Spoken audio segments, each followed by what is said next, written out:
Friends, welcome to my channel teach me official. दोस्तों चलिए आज की क्लास में हम जानेंगे कि अगर हम अम्ल की अभिक्रिया धातु से कराते हैं तो फिर क्या होता है, या फिर अक्षार की अभिक्रिया अगर हम धातु से कराते हैं तो उस कंडीशन में क्या होता है। तो चलिए फ्रेंड्स, अपनी क्लास को आगे बढ़ाते हुए चलते हैं अपने टॉपिक की ओर। तो फ्रेंड्स, अम्ल की धातु के साथ अभिक्रिया। अम्ल धातु से अभिक्रिया करके लवण तथा हाइड्रोजन गैस बनाते हैं। यानी जब भी आप अम्ल की धातु से अभिक्रिया करते हैं तो वो लवण और हाइड्रोजन गैस बनाते हैं। धातु भी बहुत सारी होती है, जैसे जिंक हो गई, आयरन हो गया, एल्यूमिनियम, मैग्नीशियम या और भी बहुत सी धातु होती है।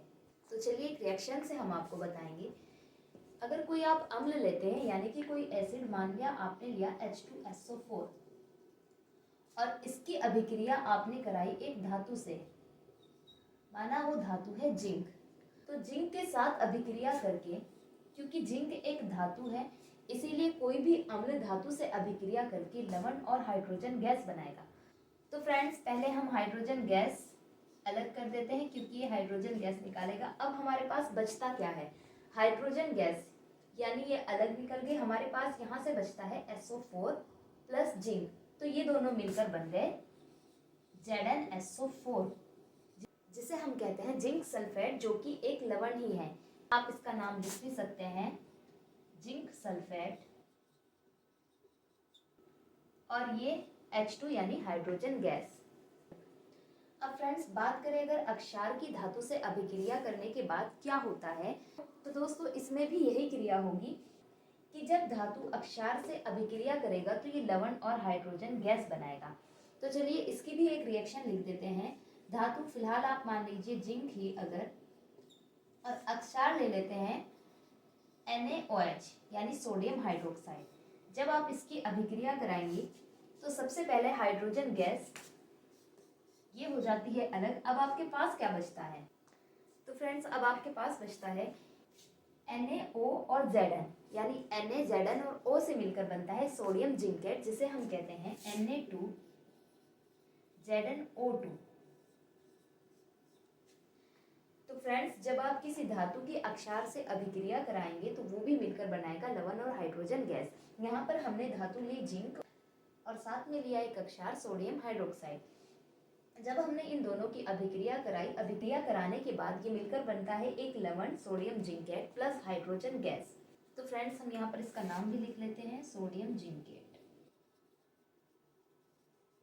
तो आई होप फ्रेंड्स आपको ये छोटा सा टॉपिक क्लियर हुआ होगा कि जब भी अम्ल या अक्षार की धातु से अभिक्रिया करते हैं तो अभिक्रिया कराने के बाद लवण और हाइड्रोजन गैस बनते हैं। अब फ्रेंड्स, हमें पता कैसे चलेगा कि हम जब धातु की अक्षार या अम्ल से अभिक्रिया करा रहे हैं तो निकलने वाली गैस हाइड्रोजन गैस ही है। तो उसके लिए फ्रेंड्स आपको एक डायग्राम दिखाया गया है, इसको ध्यान से देखिए। इसमें क्या है कि एक परख नली ली गई है जिसके अंदर एसिड डाल दिया H2SO4 और फिर उसके बाद उसमें डाल दिया गया है जिंक धातु के कुछ पीसेस डाल दिए हैं। अब जैसे ही उसमें धातु डाली गई तो फिर क्या हुआ, वो उसके साथ रिएक्शन करनी स्टार्ट हो गई। रिएक्शन करने के बाद उसमें से हाइड्रोजन गैस बाहर निकलनी स्टार्ट हुई। तो फ्रेंड्स, इस परखनली में एक नली डाली गई और जिसका दूसरा सिरा एक कांच के बर्तन में रखा गया और उस कांच के बर्तन में साबुन का विलयन भी है। अब जैसे ही हाइड्रोजन गैस बाहर निकलनी स्टार्ट हुई तो वो उस नली के जरिए उस कांच के बर्तन में गई और साबुन के विलयन को पार होती हुई वो बाहर निकलनी स्टार्ट हो गई। अब हाइड्रोजन गैस कुछ बुलबुले के रूप में बाहर निकलनी शुरू हो गई। अब हमें पता कैसे चलेगा कि वो बुलबुला हाइड्रोजन गैस का है या फिर किसी और गैस का। तो उसे पता करने के लिए हम क्या काम करेंगे, हम एक जलती हुई कैंडल को उस बुलबुले के पास लेकर आएंगे।